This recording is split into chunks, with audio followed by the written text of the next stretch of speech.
अमीर बहू गरीब सास की कहानी। मोहन अपनी मां सावित्री के साथ एक गांव में रहता था। मोहन के पिता का देहांत हो चुका था। सावित्री गांव के घरों में काम करने जाती थी, उसी से दोनों की गुजर बसर होती थी। एक दिन मोहन ने अपनी माँ से कहा, माँ तुम इतनी मेहनत करती हो, मुझे बिल्कुल अच्छा नहीं लगता। मैं अपनी पढ़ाई छोड़कर कुछ काम ढूंढ लेता हूँ। यह सुनकर सावित्री रोने लगी। उसने कहा, बेटा कुछ दिनों की बात है, तू पढ़ लिख कर अच्छी नौकरी करने लगेगा तो मुझे काम करने की ज़रूरत नहीं पड़ेगी। फिर मैं तेरी शादी कर दूंगी। बहू के आने पर मुझे आराम ही करना है, तू अपनी पढ़ाई पर ध्यान दे। मोहन माँ को बहुत समझाता है, लेकिन सावित्री उसकी बात नहीं मानती। उसे उम्मीद थी कि मोहन पढ़ लिख कर बड़ा आदमी बन जाएगा। इसी तरह कुछ साल बीत गए। मोहन की पढ़ाई पूरी हो गई, उसे नौकरी भी मिल गई।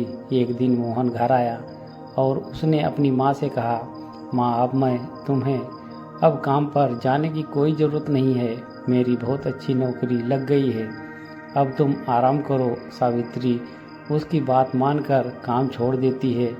कुछ दिन बाद मोहन के लिए एक बड़े घर से रिश्ता आया। सावित्री बहुत खुश हुई। उसने खुशी खुशी मोहन का विवाह कर दिया। अपनी नई बहू रेखा को पाकर सावित्री बहुत खुश हुई। वह अपनी बहू को कोई काम नहीं करने देती, सारा काम स्वयं करती। रेखा सारा दिन बैठी रहती। एक दिन मोहन ने अपनी माँ से कहा, माँ तुम रेखा से भी कुछ काम करवा करो, इस उम्र में तुम काम करती हो और रेखा बैठी रहती है। यह सुनकर रेखा ने कहा, मैंने तो माँ जी से कई बार कहा है कि काम करने के लिए, लेकिन ये सब अपने आप करना चाहती हैं। मोहन के कहने पर रेखा अगले दिन से सावित्री के साथ घर के काम करने लगी। कुछ दिन बाद सावित्री की तबीयत खराब हो गई। वह अब सारा काम रेखा को करना पड़ता था। कुछ दिन बाद रेखा का स्वभाव बदलने लगा। वह अब सावित्री से बात नहीं करती थी। एक दिन सावित्री ने पूछा, बहू क्या बात है, तुम मेरे से बात नहीं करती? तब रेखा ने कहा, आपको पता है कि मैं कितने घर में आई हूँ और कितनी पढ़ी लिखी हूँ, तुम लोगों ने मुझे नौकरानी बना दिया।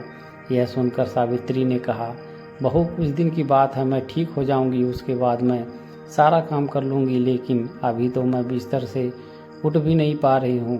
तब रेखा बोली, हाँ हाँ यह सब बहाने मैं खूब समझती हूँ, मैंने काम करना शुरू किया तो आपने सारा काम मेरे ऊपर डाल दिया। यह कहकर रेखा अपने कमरे में चली गई। उस दिन उसने खाना भी नहीं बनाया। शाम को जब मोहन घर आया तब रेखा ने कहा, सुनो जी, मैं इतना काम नहीं कर सकती, इसीलिए मैं अपने पिता के घर जा रही हूँ, लेकिन अपनी माँ की सेवा करनी है तो करो, मुझसे यह सब नहीं होगा। यह सुनकर मोहन गुस्से में बोला, मैं शादी अपनी माँ को आराम देने के लिए की थी, अगर तुम घर का काम नहीं करोगी तो माँ इस बीमारी में कैसे काम करेगी। यह सुनकर रेखा गुस्से में अपने घर जाने के लिए चल दी। तभी सावित्री ने उसे रोका और कहा, बहू इस घर को छोड़कर मत जाओ, मैं सारा काम कर लूँगी। रेखा फिर भी नहीं मानती और अपने पिता के घर चली जाती है। उसके जाने के बाद सावित्री रोती रहती है। मोहन कहता है, माँ तुम क्यों रो रही हो, उसका गुस्सा कम होगा, वह आ जाएगी। यह सुनकर सावित्री कहती है, बेटा तुम अभी उसे लेकर आओ, जब तक वह नहीं आए तुम भी उसके साथ रहना। मोहन कहता है, माँ मैं तुम्हें इस हाल में छोड़कर कैसे जा सकता हूँ, लेकिन सावित्री कहती है, मुझे तेरी कसम नहीं तो मैं अन्न जल त्याग दूंगी और मर जाऊंगी।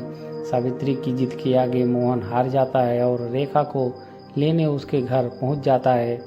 वह रेखा को बहुत मनाता है, लेकिन वह नहीं मानती। रेखा उससे कहती है, हम अलग घर लेकर रहते हैं, तुम अपनी माँ को हर महीने कुछ पैसे भेज देना।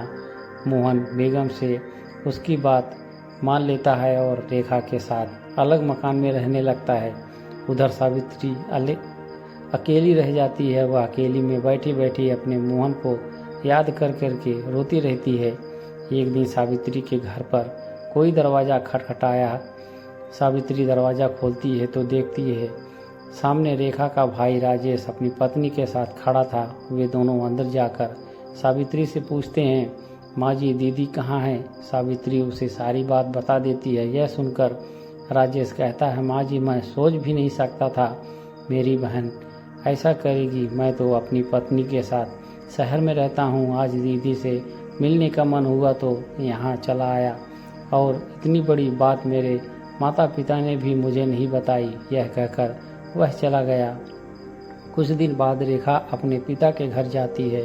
वहाँ उसे राजेश और उसकी पत्नी मिलते हैं। रेखा अपने भाई भाभी को देखकर बहुत खुश होती है और कहती है, भैया आप कब आए? मुझसे मिलने क्यों नहीं आए? और माँ पिताजी भी कहाँ हैं? तब राजेश ने कहा, मेरी पत्नी माँ पिताजी के साथ नहीं रहना चाहती, इसीलिए मैंने उन दोनों को घर से निकाल दिया और तू भी अब कभी यहाँ मत आना। यह सुनकर रेखा के होश उड़ जाते हैं। वह रोने लगती है और कहती है, भैया आप मुझे इतना प्यार करते थे, अब कैसी बातें कर रहे हैं? और इस उम्र में माँ पिताजी कहाँ जाएंगे? आप उसके साथ ऐसा कैसे कर सकते हैं? तब राजेश कहा, जब तूने अपनी सास के साथ ऐसा कर सकती है तो मैं क्यों नहीं कर सकता?